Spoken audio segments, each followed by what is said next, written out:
What are the European guidelines to manage hypertension in the elderly? A new achievement in the last few years may add further information. Let's say that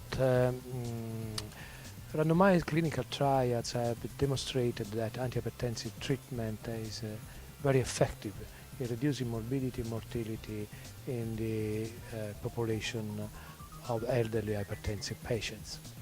And on the basis of the results of these clinical trials, we know that we have to start antihypertensive treatment when systolic blood pressure is above 160 millimeters of mercury.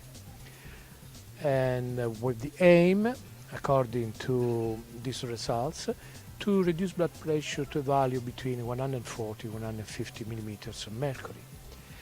For patients who are in good physical and mental conditions, fit hypertensive patients with blood pressure in the range between 140 and 160, antihypertensive treatment may be considered in order to reduce blood pressure below 140.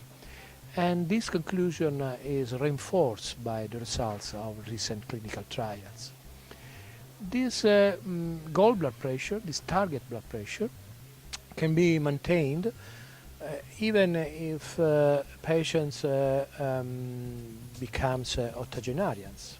His age becomes superior to 80 years of age, provided that his physical and mental condition remains stable and in good shape. The goal of blood pressure may be completely different in the very frail elderly patients.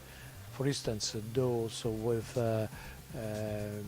mental deterioration, with many associated cardiometabolic diseases, those living in nursing homes because of poor cognition. In this case, the advantages and possible disadvantages in terms of side effects, particularly hypertension, particularly alteration of renal function, should be very carefully considered. And sometimes blood pressure should not be treated. Antihypertensive treatment could be even stopped. But this is a decision that is left to the evaluation of the doctor for the single patient.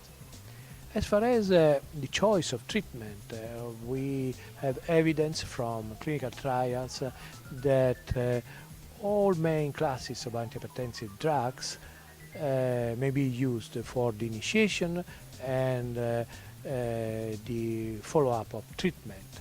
And for beta blockers, diuretics, calcium antagonists, ACE inhibitors, angiotensin receptor blockers have all been successfully used in the elderly hypertensive patients, alone or in combination.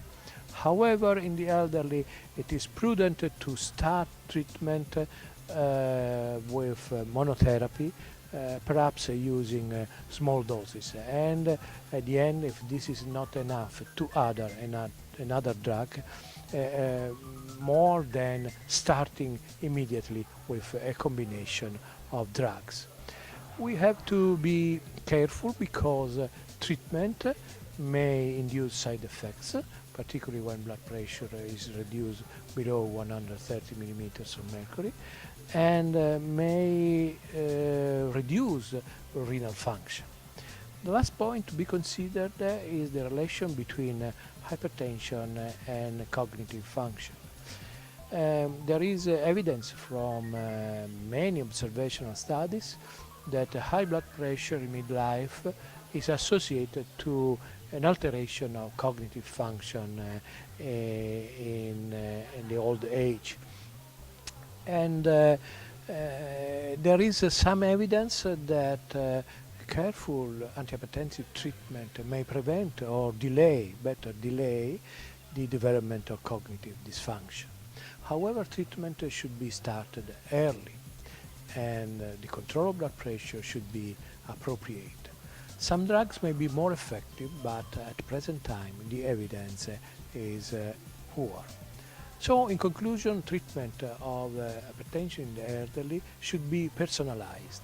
The doctor should consider the characteristics, pathophysiological and clinical of the patients, associated risk factors, associated disease, presence of organ damage that are very frequent in this population, and consider also that these patients often have to take many drugs.